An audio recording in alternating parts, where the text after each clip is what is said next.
they're all coming from that. Oh my days. Ah, subhanallah, what's that?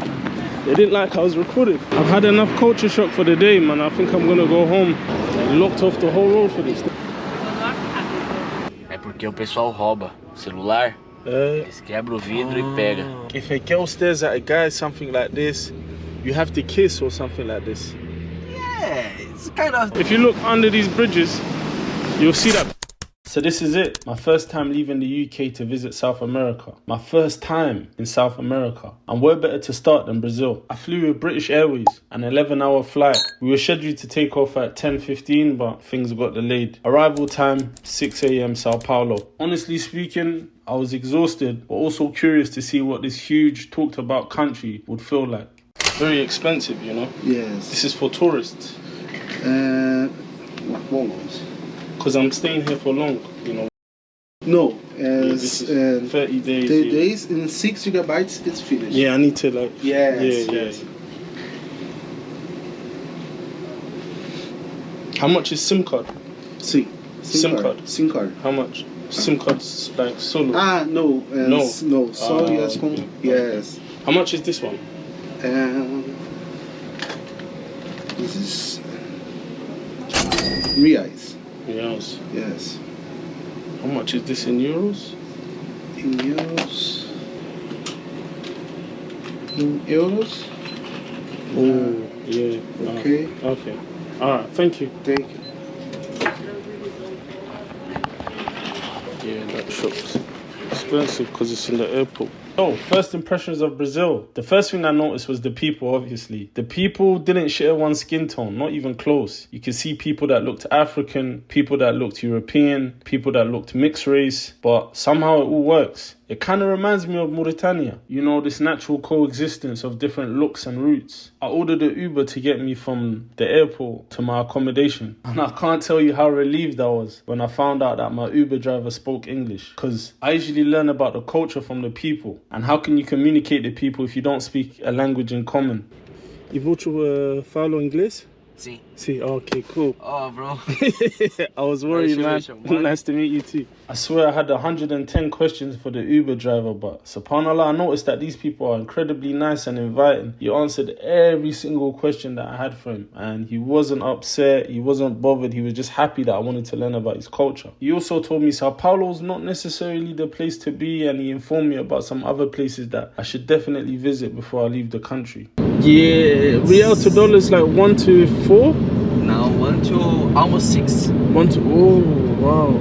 Right now, right now it's kind of, almost 6. 5 and 7 something. Wow. And it starts to up like 2 years maybe. Yeah. 2 times more. Brazil's expensive, yeah? Yeah, expensive, bro. The government here, it's because, like, you're gonna see. Yeah. Your country, no, here in São Paulo, I'm from São Paulo. There's not a lot of things, you know, it's kind of New York. Have you been New York sometimes or no? It's a city to work, you know, to make money. Yeah, but to enjoy, you have to go to different states. Which, like Rio? Like Rio, it's nice, but... It's dangerous. It's dangerous a lot. Here as well. It's dangerous here as well? Oh. Here and Rio is something. Yeah? Yeah, the different things is, let me see. Here, there's a lot of favela. Have you heard about favela? Yeah. You can see you have some here. Yeah. You have a different places. But here, there's not rule, you know? Yeah, there's no rule. Like if a girl stares at a guy something like this, you have to kiss or something like this. Yeah, it's kind of that. But how do you say like, I'm not interested, like... Não quero. No quero. Não quero. Non quero. Okay, cool. So this is true? Yeah. Wow. Depending of the party, yes. Oh, it's a party. It has to be in a party. Oh, okay. Yeah. I thought it was just every day. No. No. Oh, I was getting worried. I was like, I won't look at anyone, man. No. In the party, maybe this is true, but yeah. Oh, okay. It has to be like special event. Yeah. Oh, okay. Makes sense. Because people go to make it, you know. Oh, okay. I get it now. Yeah. But let me see. If you, não quero can be I'm not interested Yeah. or I don't want. Yeah, non-care. As we're talking and he's filling me in about the country and how things work, another thing that stood out to me was there's construction everywhere. A building in progress over here, a building in progress over there, rooftop water tanks on so many buildings. Then there's the weather. Rain a lot. A lot of rain, A yeah? lot. Surprisingly cool, not the tropical heat I imagined. A light jacket actually went a long way. I'm telling you, it kind of gives me Ethiopia vibes. Now, I know a lot of people that refer to Brazil as a poor country. Personally, I thought it was developed, but landing here, yeah, it's not as developed to European standards. Still, I wouldn't call it a third world country. One thing that struck out to me though was you see a lot of homeless people living under bridges and tents, and at the same time, you do see like a lot of nice cars and luxury cars. The wealth gap seems massive. This reminds me of Nigeria. When I'm looking at the homeless people, I noticed that they looked malnourished, and I'm just trying to get a gauge to see if there's some sort of drug addiction. These people are living in tents. A lot of them have dogs as well, this happens in the UK as well. But I swear, I think they have a drug problem, man. Because if you look at their complexion, like they look malnourished a bit. This is the other side of the bridge. Yeah, man. I don't even feel comfortable here, man. I want to get out this place, man. Yeah, what's wrong with man? What's going on, bro? Raw, they're all coming from that. Oh my days.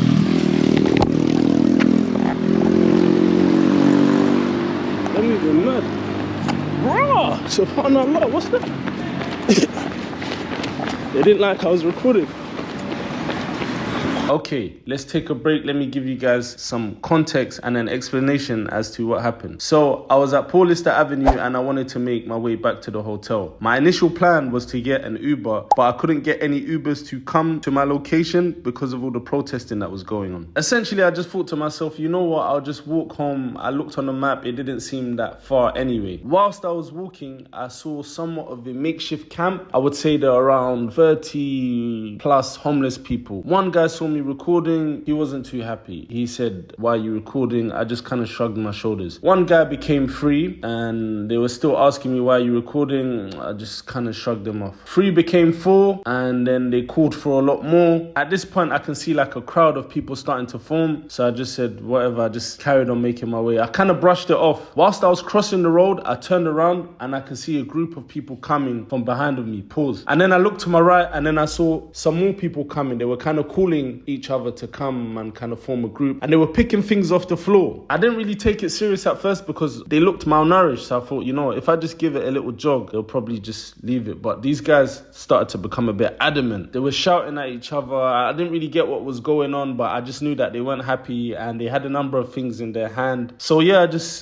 kept it pushing. Yeah, man, that was weird, man. Another thing that came to my attention is the language barrier. I had been told already that many people in Brazil don't speak English, but I didn't realize it was to this extent. So if you want to get about in Brazil, it's either you're going to have to use Google Translate or you have to speak Brazilian Portuguese. Or maybe Portuguese in general. Allahu alam, I don't know. Bom dia. Tudo bem? Fala-se inglês?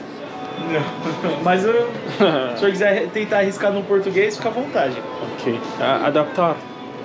Ah? Ok. Yes. Oh, ok. Combien custo? R$11,80. 11, ok.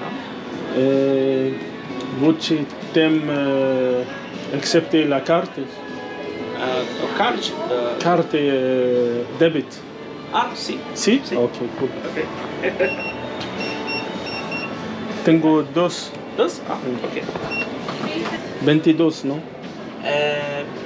23,60. 23. 23, ok. Bag? Sim.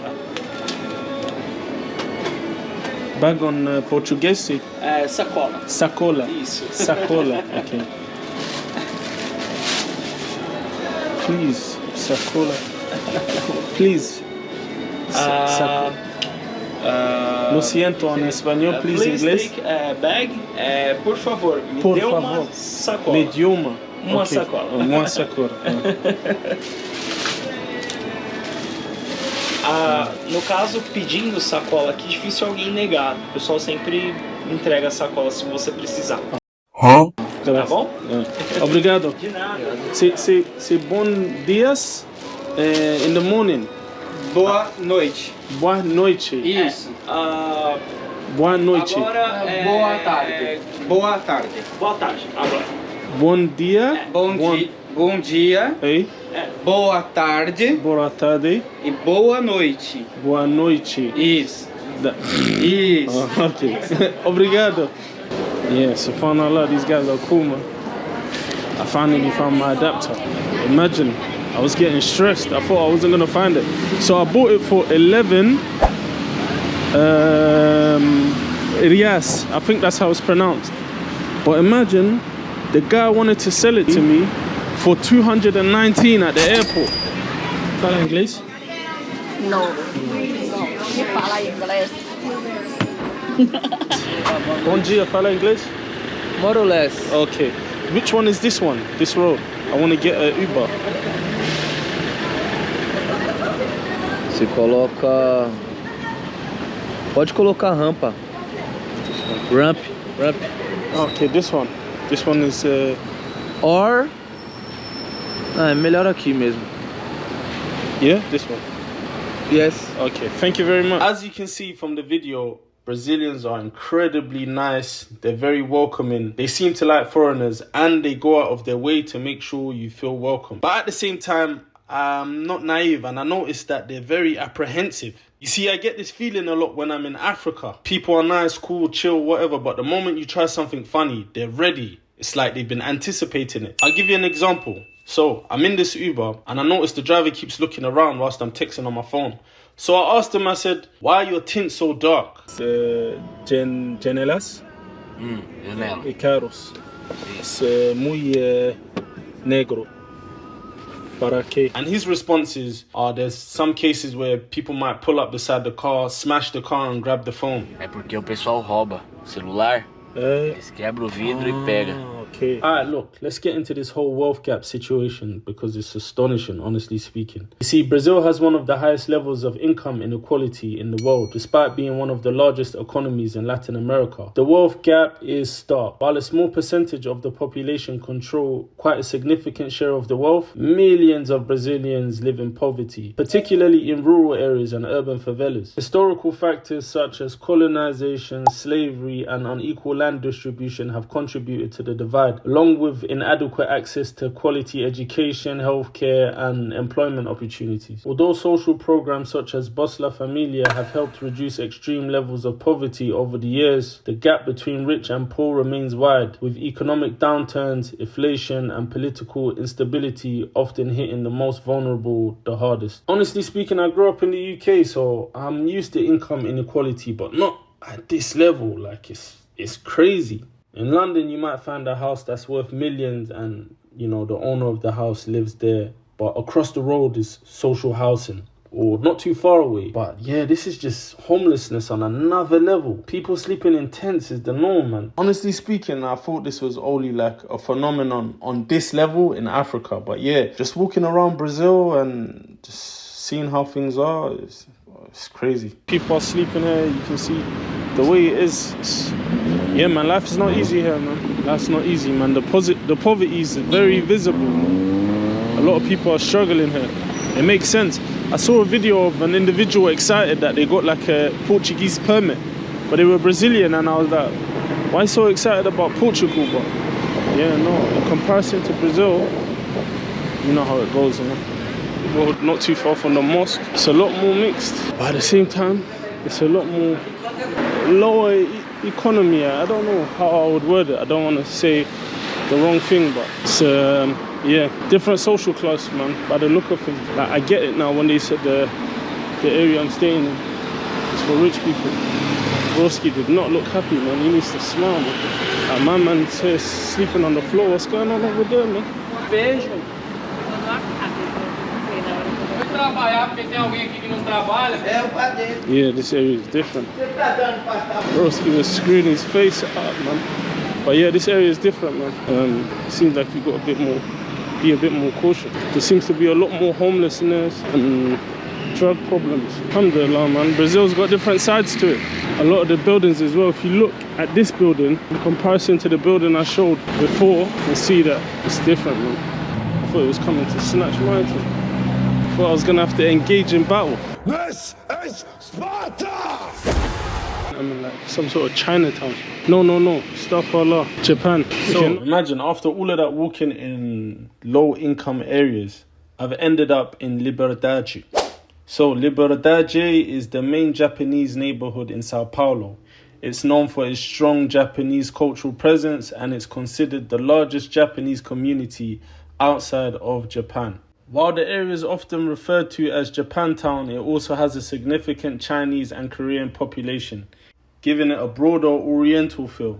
Another thing to take into consideration is these Japanese Brazilians are just as Brazilian as everyone else. That's the feeling I get, honestly, when I'm roaming around.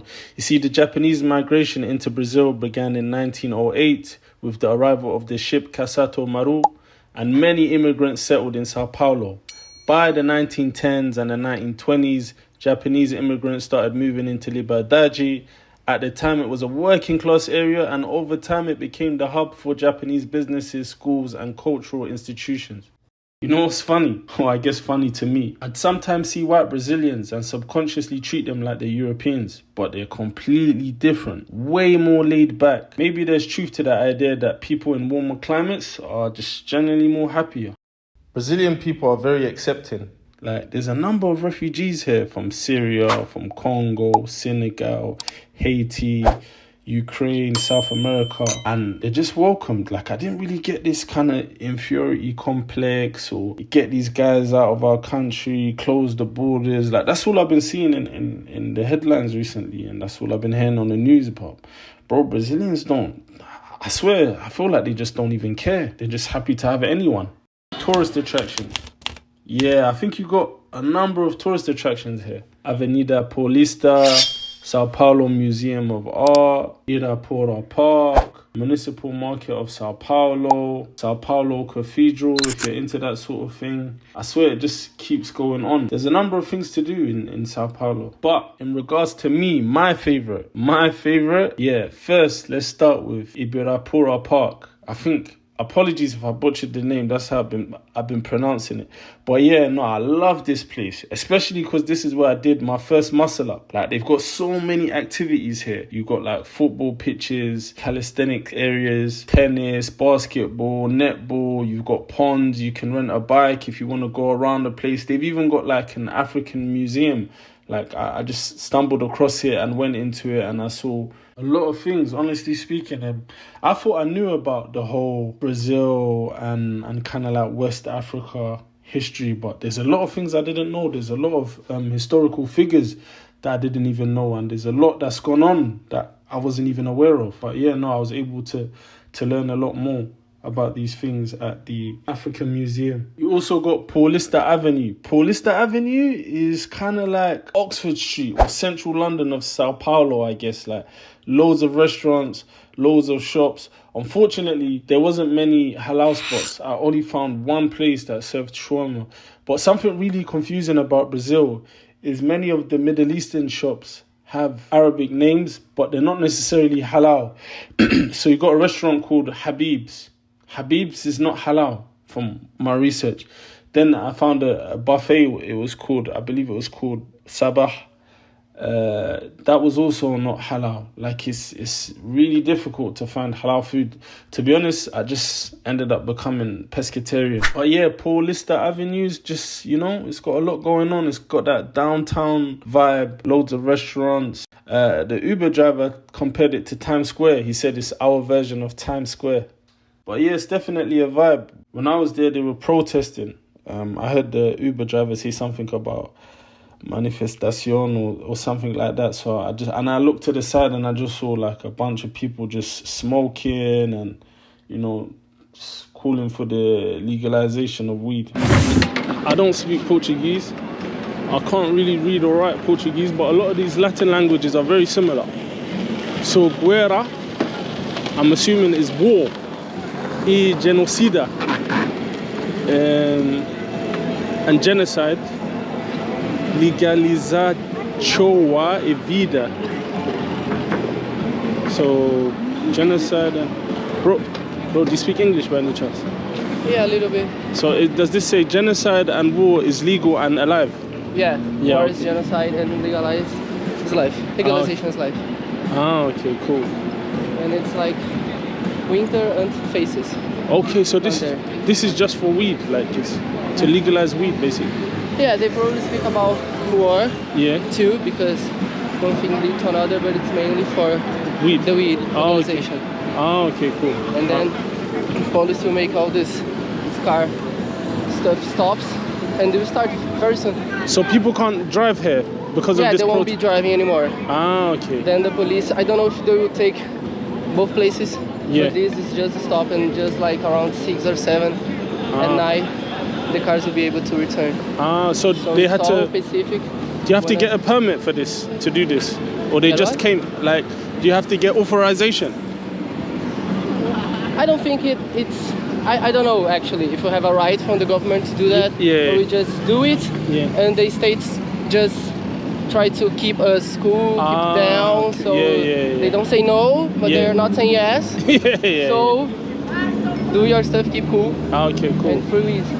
Okay, thank you very much. I was a bit Thank you, man. confused. I appreciate it. Yeah. Have a nice But day.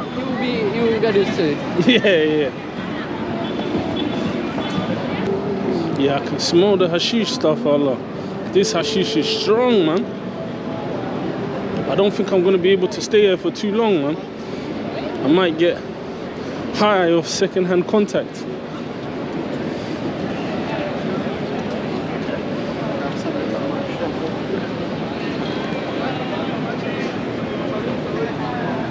That's my guy that explained everything to me. What's in that black bag, man? Is that?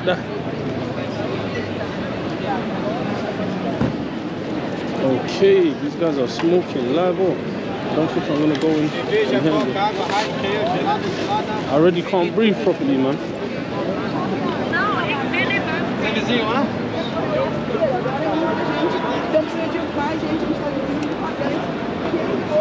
Yeah, man. These people are different still.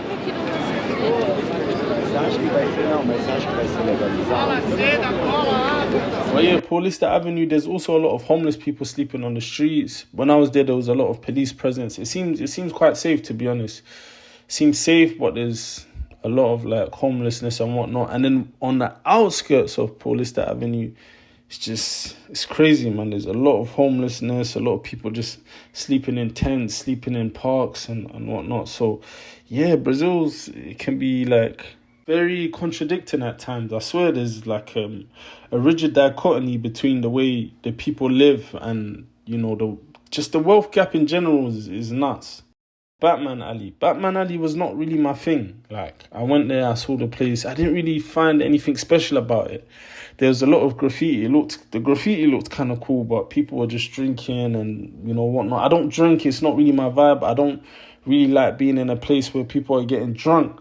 Like, you know, the night scene, the Western night scene is not really my thing. Like, you know, I've lived in the Middle East. Nighttime is where everybody comes out, but everybody's sober. So, you know, people are playing football. People are going to buy ice cream. People are chilling by the corniche, whatever. But, like, I got used to people being sober at nighttime. So it's like when I'm outside at night and I see certain things, I just end up going in. It's just not really my vibe, to be honest. Being Muslim in Brazil, yeah, so Brazil's very liberal. It's a secular country. Rainbow flags everywhere, in the hotels, accommodations, in the streets. You see a lot of people that are visibly LGBTQ+, same-sex couples, cross-dressers. It's all out in the open. Like I said, I've been living in the Middle East, you know, between Oman and Saudi Arabia, so I end up going through culture shock, and then I move from one place to another place, and then that's another culture shock. And yeah, so I've literally been traveling around that area, first time in South America. So yeah, it did catch me by surprise. One thing it did make me realize though is you know, I used to hear a lot of people refer to Turkey as being like restrictive or Islamic. And I used to be like, Turkey? Nah, man, Turkey's like secular. But then when I came to Brazil, I was like, oh, okay, yeah. Someone from here would definitely find Turkey as like a bit more restrictive. Whereas before, I was only looking at one side of the coin. But yeah, as a Muslim, you'll find here, they don't really have any negative stereotypes. In fact, there's a lot of Lebanese and Syrians that are doing very well. And yeah, people just associate like Muslims and Arabs in a positive light.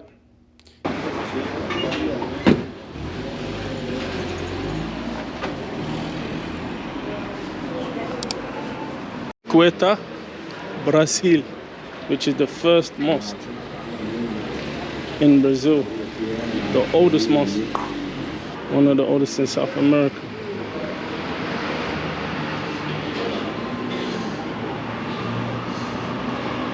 You got the brothers out here selling tea, na'na, mints, olive oil.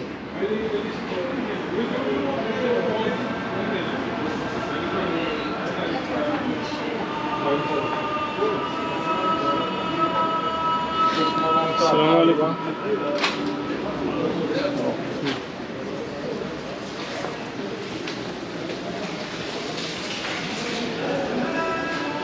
Yes, sir.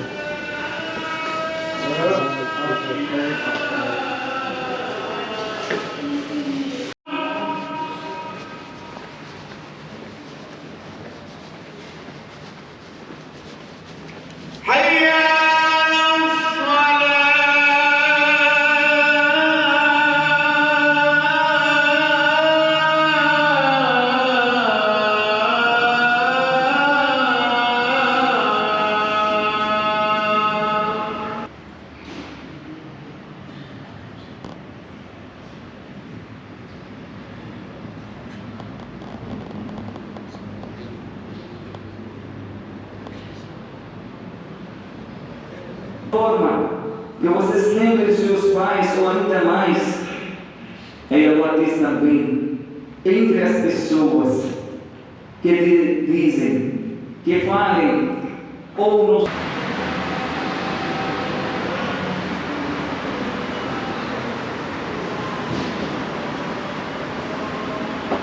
Yeah, that being said, you're going to struggle to find like halal food. Yeah, I just ended up being pescatarian. I did find shawarma, but not all the shawarma places are halal because shawarma seems to be a big thing here. So even Brazilians themselves sell shawarma. Or you might have like people from the Middle East selling shawarma, but they're not necessarily Muslim. Like people, the whole halal thing is not really a thing here. That's kind of what I noticed. I did find a Senegalese restaurant though. The chef was telling me, look, yeah, everything is halal. You don't have to worry about anything here. But yeah, that was it. That was it. In terms of cuisine, obviously because it's not halal, I couldn't really tell you about Brazilian cuisine. I might try to find some places that are vegetarian or maybe some pescatarian meals, but as of now, unfortunately, yeah, I couldn't really comment on Brazilian cuisine. All in all, my first impressions of the place was, yeah, it's raw. It's raw, it's diverse, and not just in race, but in class, in beliefs, in lifestyle. The people are cool. I swear, the most shocking thing about Brazil is actually the people. I think, yeah, I never really met people like, I swear I'm coming from the Middle East, I'm coming from the UK. Close the borders, the migrants are coming on the boats, people are trying to change our country, this, that, and the third. These guys are just getting on with life. I didn't really see anyone that's hassid. Like, in some countries, honestly speaking, if you say, I came to this country with nothing and now I'm a millionaire, the first thing that people are going to be thinking is, this guy exploited our country and made $1 million, and even the citizens don't have millions, and this, that, and the third. These guys just get on with it. Like, I don't know, man. I don't know. They're just not hassid. They're not really envious. Or maybe like it's first impression. So maybe like I just haven't seen everything. But yeah, the people are super cool. Like they're ready to take the time of the day to let you learn about the culture, to learn about the language. They're just they're very accommodating. I don't know. Yeah. So yeah, the people are amazing. If you're planning to visit, just know what you're walking into. It's not like your typical tourist attraction. You know, you need to be a bit street smart. If you're coming from a more conservative background, you might see some things that a word is enough for the wise, I guess. But yeah, thank you for watching the video, and let me know if you would like to see more videos of Brazil in the comments. Don't forget to like, subscribe, and hit the bell. Assalamu alaikum wa rahmatullahi wa barakatuh. Yo, if you like the video, like and subscribe.